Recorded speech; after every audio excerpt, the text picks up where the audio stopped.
percentage of U.S. mortgages considered seriously underwater rises. What? This is not good, right? No. This is not good. So when you're seeing, because nobody thought it was going to happen now, everybody said, oh, this is not going to happen, this is not going to happen, this is not going to happen. Let me read this to you. So here we go.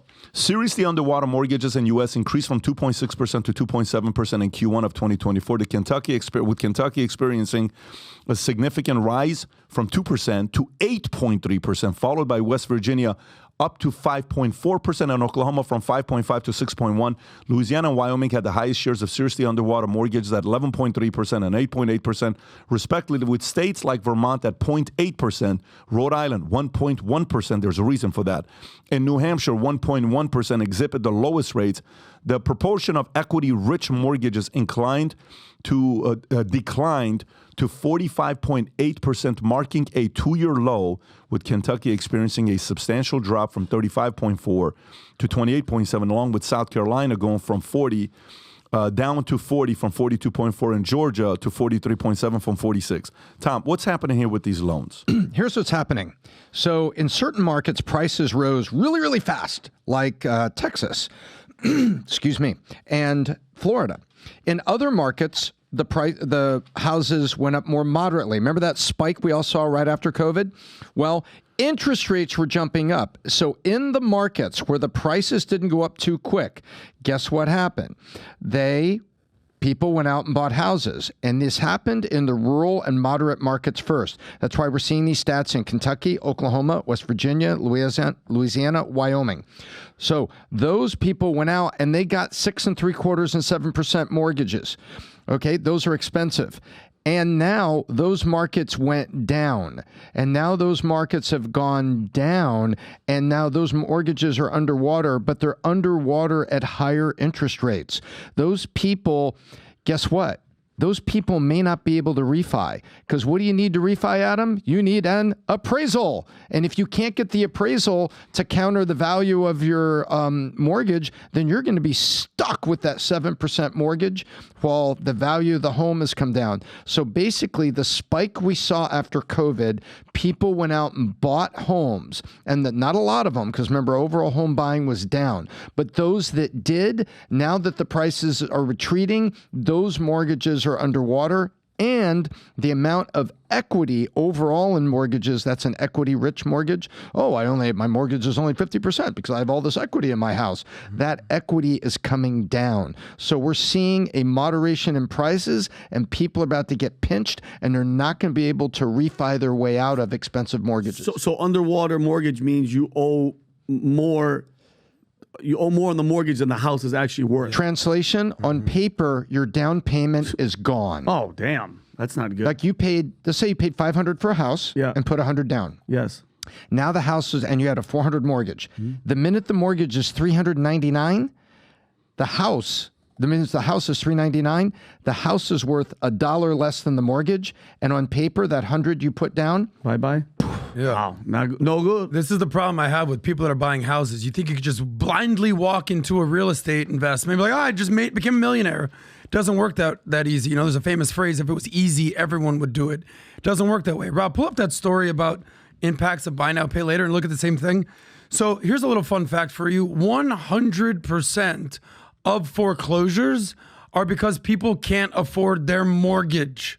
If you can't afford your rent, they just kick you out. Sorry, time to go. You can't afford your mortgage. The bank takes over your loan. You got to go. So the number one thing that Tom pointed out was, I spent more than I can afford, right? That also works in buying a home. Maybe you should have bought a $350,000 home, but you bought a $500,000 home because you thought that, I don't want to live in this little crappy house. I want to live in a big house or whatever, depending on whatever neighborhood. Maybe you should have bought $1 million house, not a $2 million house. At the and then peak. what happened? Exactly.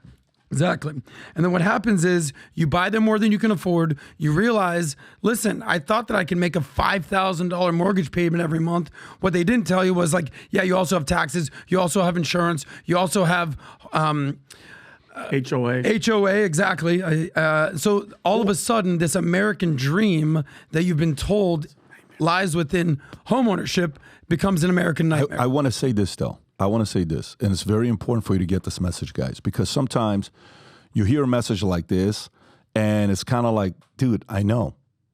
I'm in it right now, and I feel like shit, and you're making me feel like even more like shit. And we don't want to be that. I don't want to be that. This is not our brand. But this is what I do want to tell you, a part of it for you to be thinking about. Everybody at this table at one point had nothing going on, okay? Vinny, just a couple years ago during COVID, as a comedian, had nothing to do. He had no work because he's in California as a comic. Think about it. Nothing. They did not let him do his job, which was to make people laugh. He couldn't make people laugh, okay?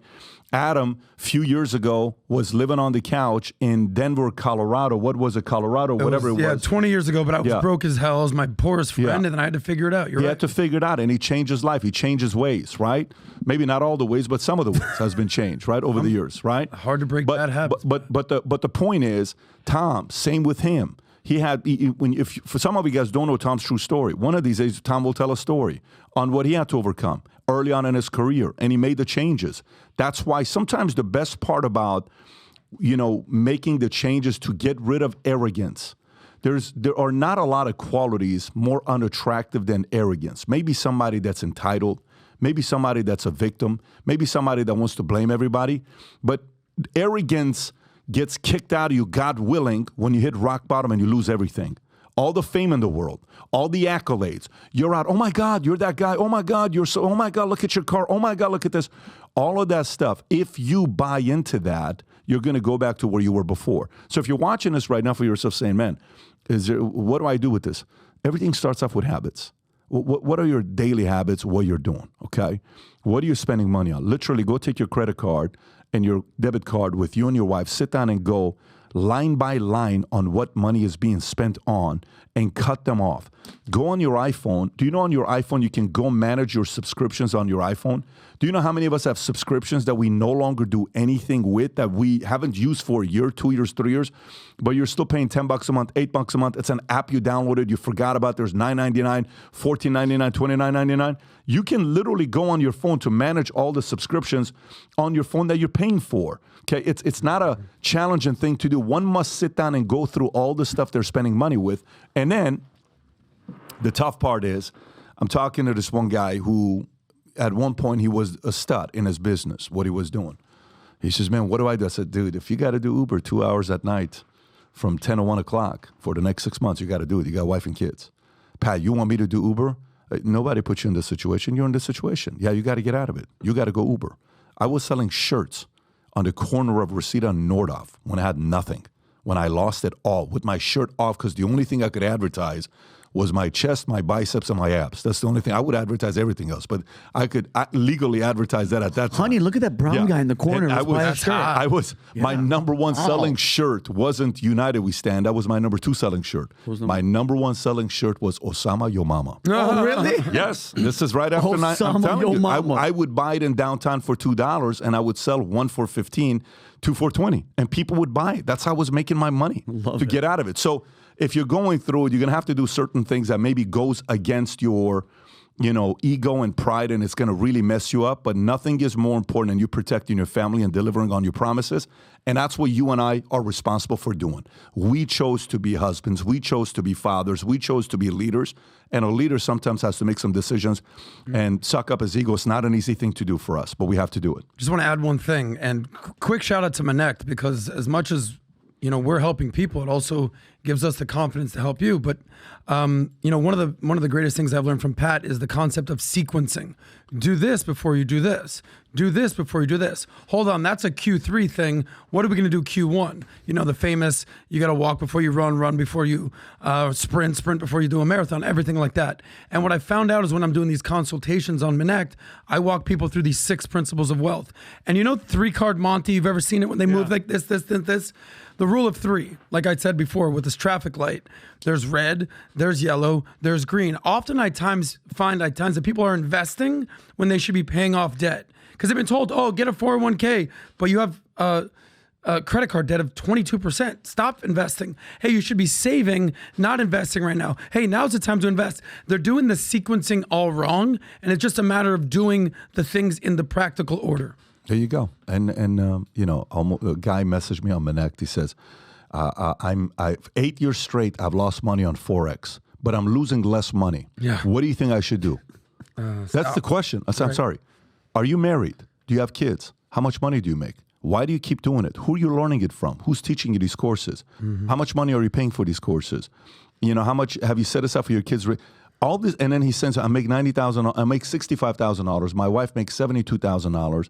You know, I'm in a challenging place right now, and I'm like, why are you trading forex? I said, you have an income problem. Yeah. Go do something with that. Increase your market value within your business. Go learn new skill set so you can bring more value to the company you're working with.